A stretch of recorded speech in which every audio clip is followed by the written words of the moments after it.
Hello students, आज हम class 9 subject science chapter number 8 motion का टॉपिक रेस्ट एंड मोशन पढ़ने जा रहे हैं। तो आइए चलिए जानते हैं मोशन होता क्या है।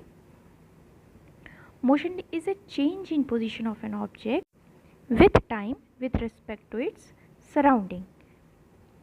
जैसे कि मान लीजिए ये मूविंग ट्रेन हो गई, एग्जाम्पल के लिए ये मूविंग कार हो गई, जो टाइम के साथ और सराउंडिंग के रिस्पेक्ट में अपनी पोजीशन चेंज करे। और रेस्ट के में कब होता है ऑब्जेक्ट?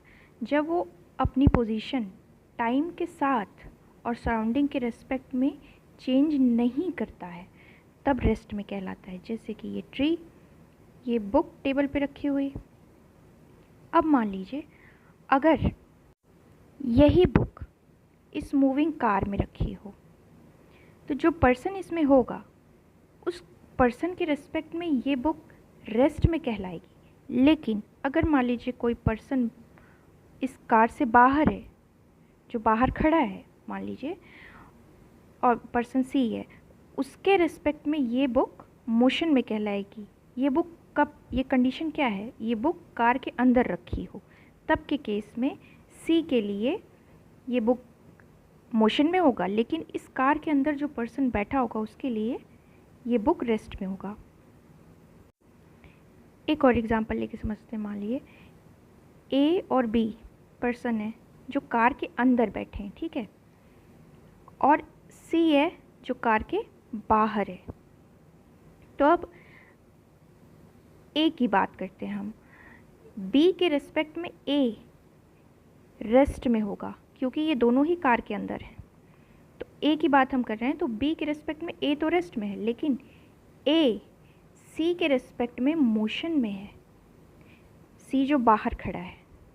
तो एक ही ऑब्जेक्ट किसी के लिए रेस्ट में है और किसी के लिए मोशन में है। बी के लिए रेस्ट में है और सी के लिए मोशन में है। इसी को हम रिलेटिव नेचर ऑफ मोशन बोलते हैं। नेक्स्ट टॉपिक है फ्रेम ऑफ रेफरेंस। क्या होता है? मान लीजिए ये क्यूब रिप्रेजेंट कर रहा है आपका रूम, और आप यहाँ पे इस वर्टेक्स पे मान लीजिए आप यहाँ पे खड़े हैं, तो और ये जो म्यूचुअली परपेंडिकुलर लाइंस हैं, ये मान लीजिए X Y Z coordinate axis represent कर रहे हैं, और यहाँ कोई इंसेक्ट फ्लाई कर रहा है यहाँ पर, ये तो ये जो पॉइंट हुआ इसी को हम रेफरेंस पॉइंट बोलते हैं। रेफरेंस पॉइंट या फिर ओरिजिन, जहाँ पर ऑब्जर्वर खड़ा है और वहीं से हमने म्यूचुअली परपेंडिकुलर लाइंस ड्रॉ की, उसे फ्रेम ऑफ रेफरेंस बोलते हैं। उसके रिस्पेक्ट में हम इसकी पोजीशन बता सकते हैं इस इंसेक्ट की। ये एक्स एक्सिस से ये कितनी दूरी पर है, वाई से कितनी दूरी पर है, और जेड से ये कितनी, मतलब कि इसकी पोजीशन बता सकते हैं। और पोजीशन के हेल्प से हम डिस्प्लेसमेंट, डिस्टेंस, फिर वेलोसिटी, एक्सेलरेशन कुछ भी बता सकते हैं। तो इसी को हम फ्रेम ऑफ रेफरेंस कहते हैं। तो चलिए एक और एग्जांपल लेके समझते हैं। मान लीजिए यहाँ पे कोई प्लेन फ्लाई कर रहा है और यहाँ अर्थ पे आप यहाँ खड़े हैं, तो यहीं से हम 3 कोऑर्डिनेट एक्सिस ड्रॉ कर लेंगे। यहाँ ये जो ओरिजिन है, यहीं पर मान लीजिए आप खड़े हैं, तो जहाँ ऑब्जर्वर खड़ा है वो as a origin, as a reference point लिए। यहाँ से अब ये हो गया आपका फ्रेम ऑफ रेफरेंस, ये हो गया रेफरेंस पॉइंट जहाँ आप खड़े हैं, और ये हो गया ऑब्जेक्ट। और ये पूरा 3 डायमेंशनल फिगर हो गया, जिसमें कि आप अब ये 3 कोऑर्डिनेट एक्सिस के रिस्पेक्ट में आप इसकी पोजीशन बता सकते हैं। नेक्स्ट पॉइंट है डिस्टेंस एंड डिस्प्लेसमेंट। इसमें ये जो ब्लू वाली लाइन दिख रही है, स्ट्रेट ब्लू लाइन, ये डिस्प्लेसमेंट रिप्रेजेंट कर रहा है, और ये जो ग्रीन कलर